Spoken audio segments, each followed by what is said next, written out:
સુરતના પાંડેસરામાં બે અલગ બનાવમાં પોલીસે ડુપ્લિકેટ ડોક્ટરને ઝડપી પાડ્યા છે. બંને ડોક્ટર પાસે કોઈ પણ પ્રકારની ડિગ્રી ન હોવા છતાં તેઓ ખાનગી પ્રેક્ટિસ કરતા હતા. ડિગ્રી વગર જ તેઓ ક્લિનિકમાં એલોપેથિક દવાનો જથ્થો રાખતા હતા, જેથી પોલીસે બંને સામે ડુપ્લિકેટ તબીબનો ગુનો દાખલ કરીને બંનેની ધરપકડ કરી.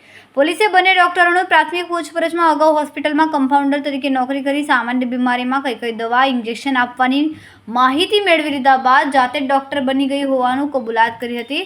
પોલીસે ક્લિનિકમાંથી દવા ઇન્જેક્શન સહિત કુલ ₹30,000નો દવાનો જથ્થો કબજે કર્યો. સુરતમાં કોઈપણ જાતની ડોક્ટરની ડિગ્રી વગર અથવા બનાવટી ડિગ્રીના આધારે ક્લિનિક દવાખાનાઓ ખોલી લોકોની જિંદગી સાથે ચેડા કરતા નકલી ડોક્ટરોને પકડી પાડવાની દિશામાં પોલીસ કામગીરી કરી રહી છે, જે અંતર્ગત એસઓજી પોલીસના માણસોની અલગ ટીમો બનાવી શહેરમાં ડિગ્રી વગરના ક્લિનિક ચલાવતા બોગસ ડોક્ટરોને પકડી પાડવાની દિશામાં વર્કઆઉટમાં હતા. બાતમી મળી હતી કે પાંડેસરા વિસ્તારમાં આવેલા બે બોગસ તબીબો દ્વારા ક્લિનિક ખોલી લોકોના આરોગ્ય સાથે ચેડા કરી રહ્યા છે. બાતમીના આધારે પોલીસે જિલ્લા પંચાયત હેલ્થ વિભાગના અધિકારીઓ સાથે એક ટીમ બનાવી પાંડેસરા ગોવાલક રોડ રામનગર ખાતે આવેલ જગન્નાથ ક્લિનિકમાં ડમી પેશન્ટ મોકલી રેડ પાડી હતી, જેમાં 28 વર્ષીય આરોપી હિમાંશુ શેખર ગૌરીશંકર પ્રેક્ટિસ કરતો હોવાનું બહાર આવ્યું. એસઓજી પોલીસે ધરપકડ કરીને ક્લિનિકમાંથી દવા, ઇન્જેક્શન, સિરપ મળીને કુલ ₹27,000થી વધુનો જથ્થો કબજે કર્યો હતો.